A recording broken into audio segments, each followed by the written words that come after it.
राष्ट्राचा दर्जा दिला आणि दुसरी गोष्ट देवानं आईचा दर्जा स्वतःकडे घेतला. लक्षात येते का तुम्हाला? हालेलुया. ही आई जी आहे ना, का त्या वर्गवारीमध्ये आई वडिलांना टाकले याचं कारण काय माहिती का? इथं परमेश्वर या आई संबंधानं असं त्या ठिकाणात म्हटलं की जशी आई आपल्या मुलांना सांत्वन देते तसं मी सांत्वन देतो.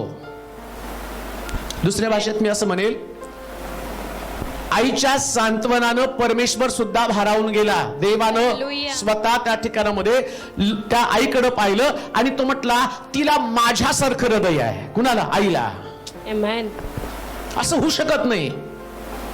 इथं देवाचं अनुकरण आम्हाला करायला पाहिजे, परंतु पवित्र शास्त्रामध्ये जे वचन आम्ही वाचलं तिथं परमेश्वर असं म्हणत आहे की जशी आई लेकरांना सांत्वन देते, म्हणजे तिच्या सांत्वनाची ताकद, त्या आईचा दर्जा जो आहे, त्या आईच्या दर्जा संबंधानं परमेश्वर असं म्हणत आहे आई जशी लेकरांना सांत्वन देते तशी मी सांत्वन तुम्हाला देईल. ही आईचा दर्जा आहे. इतकं मोठं परमेश्वराला सुद्धा या आईच्या प्रेमाकडे त्याचं लक्ष गेलं आणि तो म्हणतो जशी आई लेकरांना सांत्वन देते तसं मी सांत्वन देईल. आमेन. काय सुंदर आहे. मी ज्यावेळेस या गोष्टीचा विचार करतो तो म्हणतो पहिल्यांदा एका राष्ट्राचा दर्जा त्याने दिला. आता जगामध्ये राष्ट्र महत्वाचं आहे. राष्ट्रवाद किंवा राष्ट्रातले लोक राष्ट्रावरती प्रेम करतात, त्या राष्ट्रासाठी लढतात. ऐका, राष्ट्र काय आहे? आज जर तुम्ही युक्रेन आणि रशियाचं युद्ध बघितलं तर त्या युद्धामध्ये ते युक्रेनी नागरिक त्या सैनिकांसमोर, रशियाच्या सैनिकांसमोर आणि त्यांच्या रणगाड्यासमोर ते पडतात आणि म्हणतात आमच्यावरती रणगाडा चालवा.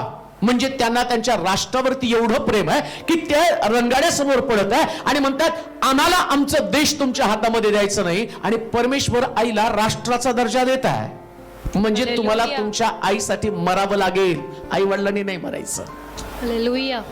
आईसाठी मरण्याची ताकद. राष्ट्र म्हणजे नेमकं काय? जे राष्ट्राच्या प्रेमानं प्रेरित झालेले लोक आहेत, आपल्या राष्ट्रासाठी ज्यांना एक प्रकारचं ओढ निर्माण झाली. आणि बायबल काय सांगतं,